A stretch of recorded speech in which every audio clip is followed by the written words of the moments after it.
Estamos no período de veraneio, onde há um recesso de chuvas, aumento na temperatura e as águas do Rio Balsas se tornam mais límpidas. Esse conjunto acaba tornando-se um atrativo para os banhistas e amantes do Rio Balsas.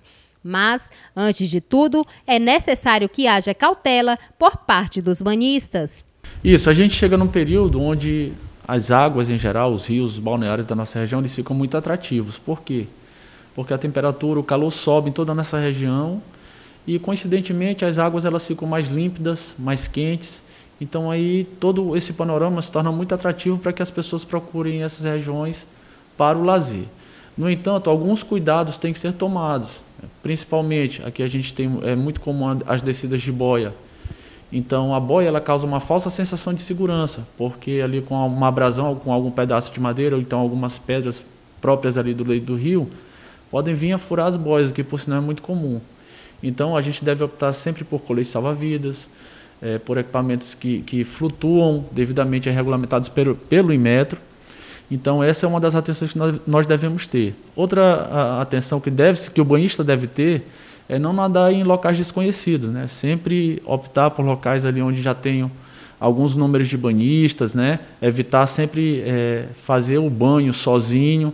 A gente tem uma situação muito comum aqui, que infelizmente ocorre praticamente todos os anos. Algumas pessoas que têm problemas relacionados a patologias como, por exemplo, epilepsia, ou algum tipo de patologia que venha a causar deficiência no sistema nervoso, né, que impede a locomoção das pessoas. Essas pessoas devem evitar o banho em águas, principalmente águas profundas e principalmente sozinhas, né? As pessoas sempre devem estar acompanhadas. A gente deve evitar também saltos.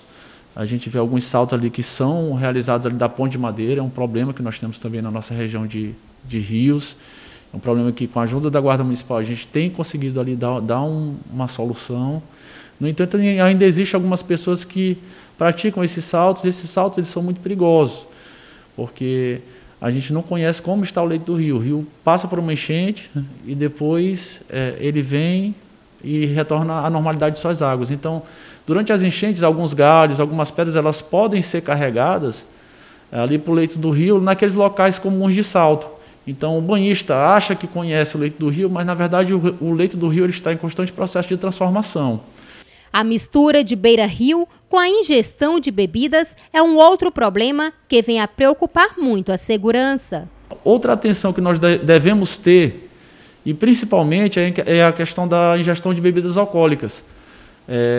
90% ou mais dos afogamentos em nossa região, eles estão diretamente ou indiretamente relacionados com bebidas alcoólicas. Então, o cidadão ele passa o dia bebendo, à tarde bebendo, aí por volta das 16 horas, 16h30, 17 horas, a gente começa a receber chamados relacionados a afogamentos. Ou daquele cidadão que bebeu, ou então de crianças menores, onde os seus responsáveis estão fazendo consumo de bebidas alcoólicas. Então, a gente tem um grande número de afogamentos diretamente relacionados a isso.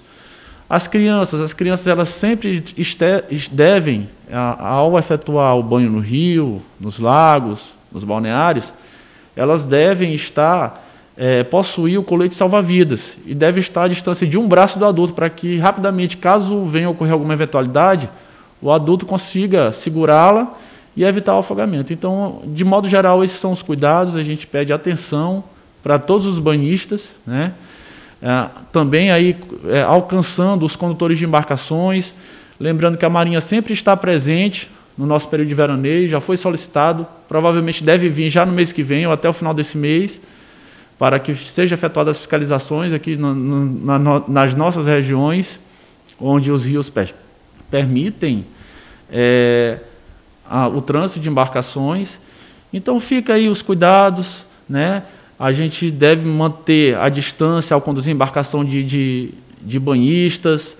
O trânsito ele sempre deve ser cauteloso, tem a velocidade orientada, inclusive, por lei municipal, por decreto municipal também, ali na região entre as pontes. E também evitar o consumo de bebida alcoólica ao conduzir qualquer tipo de embarcação. Este período também é muito propício para o lazer em cachoeiras, mas nestes locais também deve-se haver muita cautela. As cachoeiras, além do perigo representado ali pela própria questão da água, pelo próprio perigo do afogamento, a gente deve ter outros cuidados. Primeiro, em relação a animais peçonhentos, a gente vê aí que é muito comum o aparecimento de serpentes e de aranhas aí nas regiões de cachoeira. Então, a atenção ela deve ser redobrada. Outro perigo é que não se deve tomar banho ali debaixo, propriamente dito, das cachoeiras, porque as cachoeiras, comumente, elas lançam pedras, galhos de árvores, água abaixo ali na corrente de suas águas. Então, você que está debaixo da cachoeira pode vir a ser afetado por um desses objetos e sofrer um trauma que pode levar à morte. E mesmo nesse período propício para diversão, a população deve lembrar-se dos cuidados contra a proliferação da Covid-19. Isso, a gente continua no período de pandemia, um período, inclusive, um dos períodos mais difíceis de todo o nosso período aí, que já tem mais de um ano, quase um ano e meio de pandemia. Então, esses cuidados eles sempre devem ser levados em consideração, a questão da aglomeração e, principalmente, a colaboração com os órgãos que estão efetuando a fiscalização. A gente tem uma fiscalização frequente, Polícia Militar, Guarda Municipal, Vigilância Sanitária, Corpo de Bombeiros, Secretaria de Estado de Meio Ambiente, entre outros órgãos. Então, a gente sempre pede a colaboração, esses órgãos estão executando as suas missões, estão fiscalizando em nome de decretos municipais, decretos estaduais, e no intuito de reduzir aí as estatísticas relacionadas à alta do coronavírus aqui na nossa região.